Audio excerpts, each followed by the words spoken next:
What does that mean? Keep looking here, though. There we go. Just look right there. I'm gonna. Are we recording on this one? We are recording it How do you know?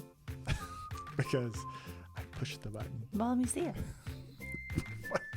You wouldn't even know. Oh, I see. Oh, okay. All right. Hello, and thanks for joining us today on Couples Counseling for Parents. I'm Dr. Stephen Mitchell. I'm Erin Mitchell. And on today's show, we want to answer this question. Can having a kid ruin your relationship? Can we just fundamentally say you don't like the question? I don't. I think it places the blame of what ruins a relationship on a tiny child or a giant child. Doesn't really matter. On a child. And I'm not ever going to like that. And so that makes all the sense in the world. And what I would like to say is I don't think a kid can ruin a relationship, but they can ruin your eye. And this is what I mean by that. So, fun fact. Is it a fun fact? All these podcasts are now getting posted on our YouTube channel, so you can kind of see a video version of what we're doing here. Well, that is a fun fact. That's not what I thought you were going to say. And for all of you who are seeing this on video, what you're going to notice is that I look like I got in some kind of alley fight, bar fight with someone because one of my eyes is swollen shut. I think, and I'm bringing this around. Bringing this around. We're getting there. So also, it doesn't look like that anymore. You are 700% better than you were last week. But you know what? Look at the video, and when you watch the YouTube of this podcast, I want you to honestly ask yourself this question: does his eye look normal? Because it doesn't. Even though it looks a lot better, it looks like it's swollen shut still. And so this is all I'm trying to say: is that your kid cannot ruin your relationship, but my kid did this to my eye. So what I mean by my kid did this to me is 5 years ago, our youngest son had really long fingernails, and he and I were playing, and he mistakenly, not on purpose, his fingernail went into my eye and dug out a piece of my cornea. And every year for the last 5-6 years, that injury has reemerged. The area that was affected gets ripped back open. My eye swells shut. I can't see. I have headaches. The light's awful. It takes a little while for my eye to kind of heal and get back to normal. We are, 4 days post this happening at the recording of this podcast. And so thus my story that Erin obviously thinks. You'll look at her face also, and you'll see that she really is concerned, and she really feels that this was a useful expenditure of our time. But no, your kids cannot ruin your relationship, but they can ruin your eye. That's what I have to say. Well, I don't like that explanation any more than I like the question. I mean, he didn't mean to. It was a mistake. But also, you're the one who didn't cut his nails. So did you ruin your own eye? This is basically. Wow. What a turn. He was it's one. My fault. Is he responsible to clip his own fault. fingernails?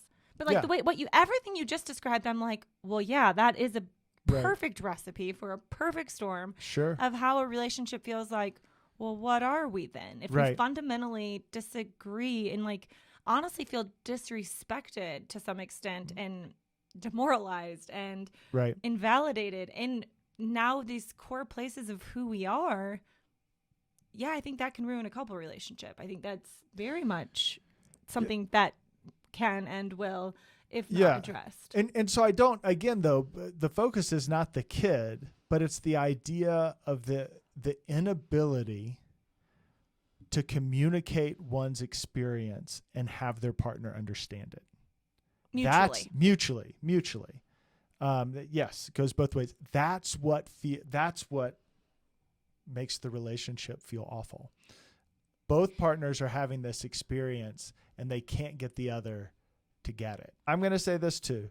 I think that there's a part of getting it that the non-default, non-primary caregiver partner has to deal with.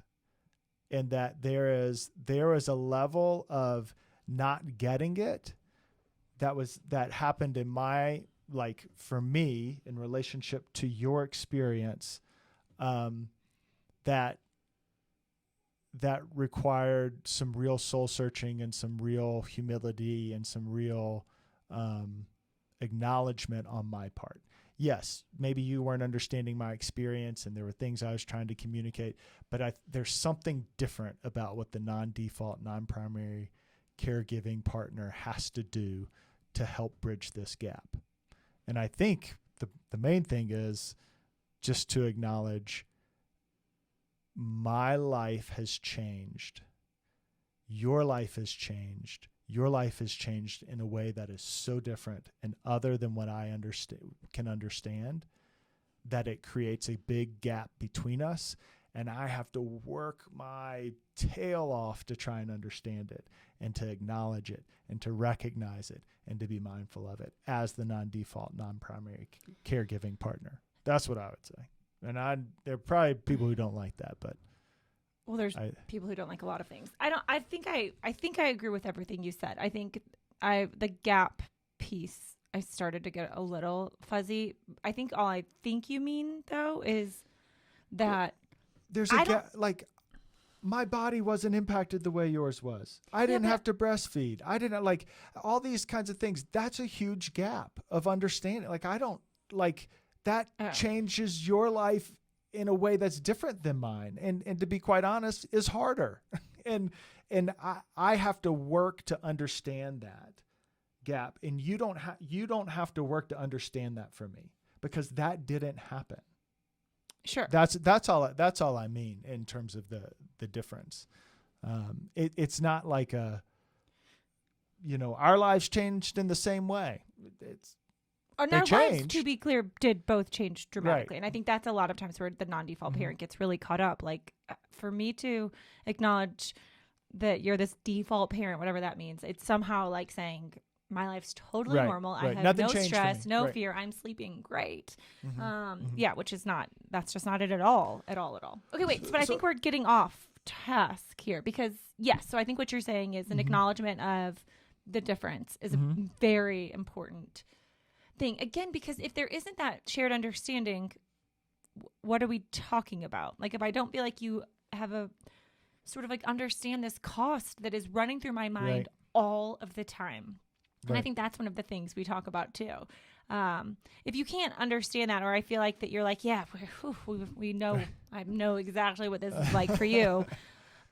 I don't feel known anymore in this relationship. And if I try to explain it and you tell me no, that's not true, or no, it's not different, or invalidate, or it's the same, or my experience is the same, or even whatever harder, it might be. Or like, well, you don't know. Yeah. And there is truth to that. So I think this is a very nuanced conversation. But this is something that can absolutely tear at the fabric of connection and even desire to connect. Family dynamics. Oh. I think that's right. They really become more. Wow, that's good. That's good. Because that's a really intense. That's something that definitely intensifies post having kids.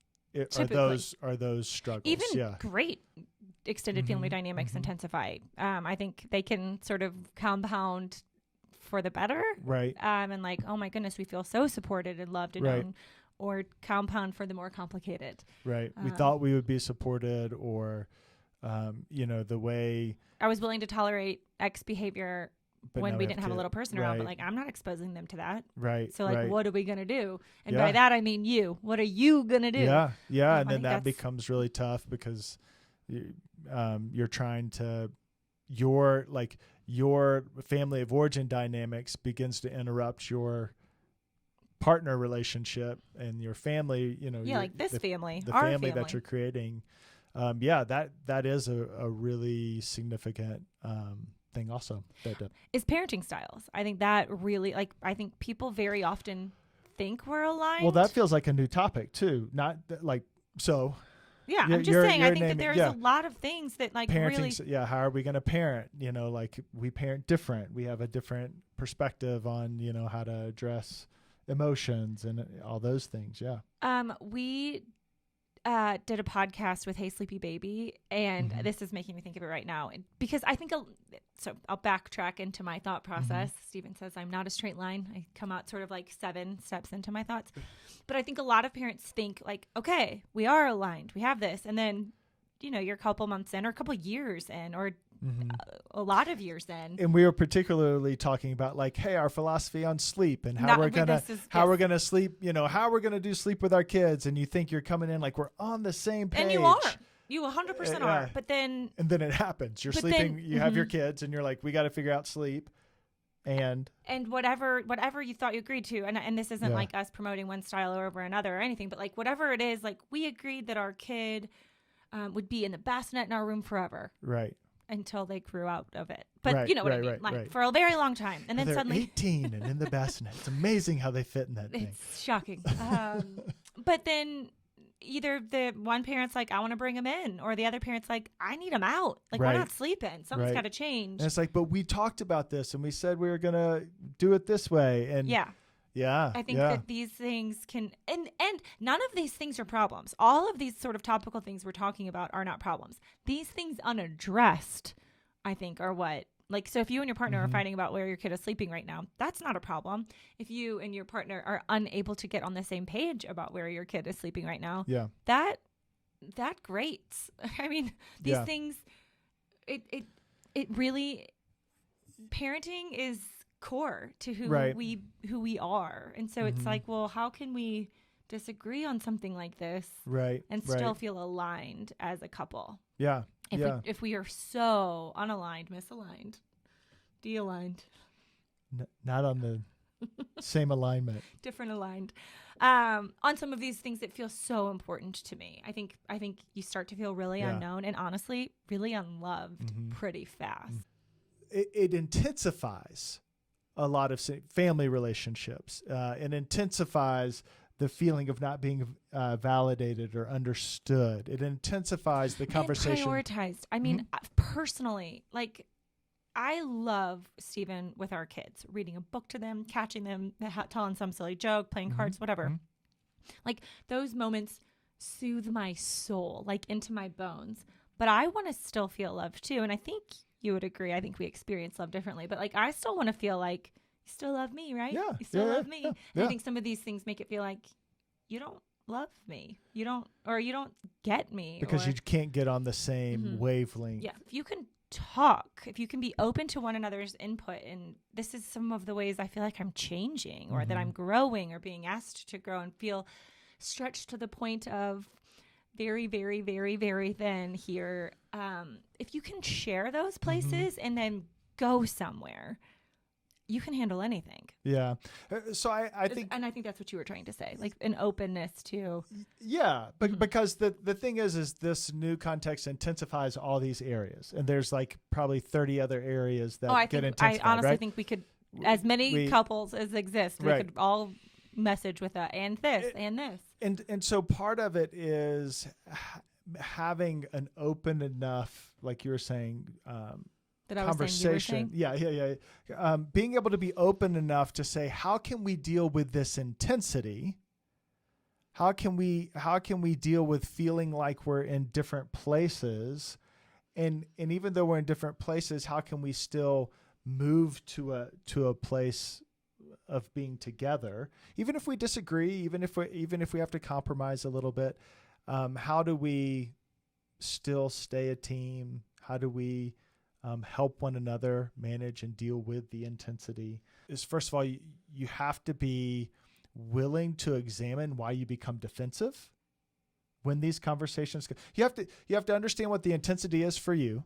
Like, why are you feeling the increased level of stress or the increased distress? What kind of is behind your defensiveness when your partner tries to bring it up or tries to address it, because that undoubtedly happens. And then being able to kind of share that and what's happening, then you can be like, okay, like this feels intense for me too. Hey, I'm not trying to say that you don't care about being emotionally intelligent and regulating yourself with our kids.